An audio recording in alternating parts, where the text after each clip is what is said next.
this year it's just focusing on the showcases and grants. Yeah. Do you think that's better now that they've dropped the CD and the the awards? Yeah. Look, I was always pretty sceptical that it was a good way of spending money, in particular on the CD where you had a relatively protracted process where bands were asked to submit songs and there was no sort of transparency as to who was on the judging panel to select those tracks from the CD or anything, and then it was mass produced and distributed for free. I'm not sure the benefit of that was entirely clear, and the awards were also pretty unreflective of what the general prevailing opinion might have been in Tasmanian music. I think I heard Julian Teakle once say, you go to the Amplified Awards and you only recognise 3 people. Everyone else there is going on about how much they love Tasmanian music, but you'll never see them in a gig. I think, yeah, the unrepresentativeness on both those things and the amount they probably cost to put on, it could be better spent elsewhere. So yeah, I think it's better only having the showcasing events and grants. I'm not sure whether there's been an increased amount of money put towards those. I doubt it somehow, but yeah, I think it is better, although perhaps it's not so much for big event anymore. Classic people, stand up tall. Frozen moments of those bliss. Vanity, what comes to this? Reach they stand, money to bear.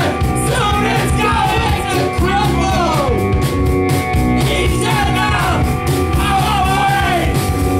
There'll be nothing left for waiting me.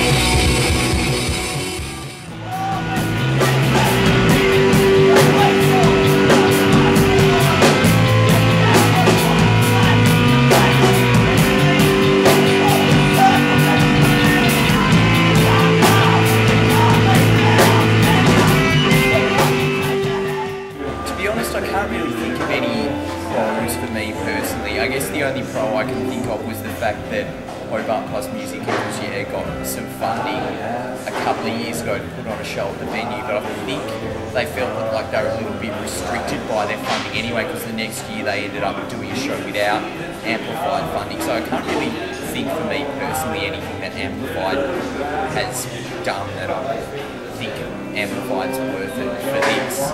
But maybe for other people in different circles, like I know they'll put on shows at the Republic with grants, and they put out those compilation CDs, but at the end of the day I don't really know exactly what they're achieving.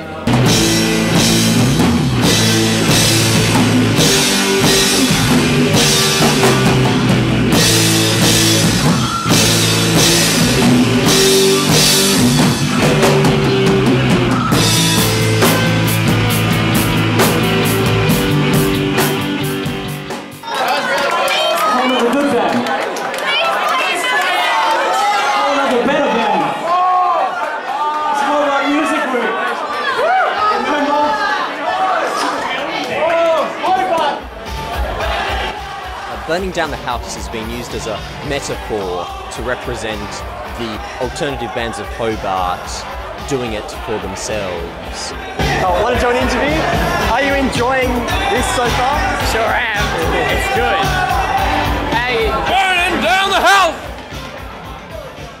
Yeah, that's just everyone else who doesn't really appreciate the whole CMST, ballsing, everything. Very good. So, you know, a little bit of outsider spirit. What gigs this week do you think would be under the sort of the Hobart Music Week idea rather than amplified, really? I think most except for the stuff that hasn't gotten $10,000 in grant money.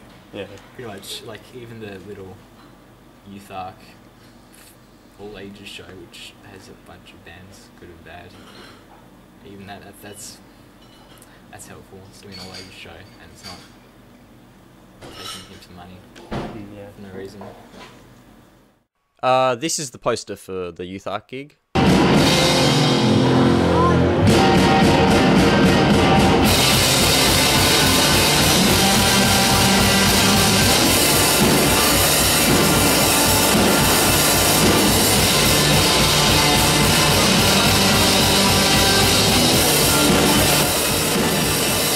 This event was a nation of contrasts. There was Treehouse, who didn't say a single word to the audience for their entire set. And then there was Ben Wells, who really got the audience quite enthusiastic.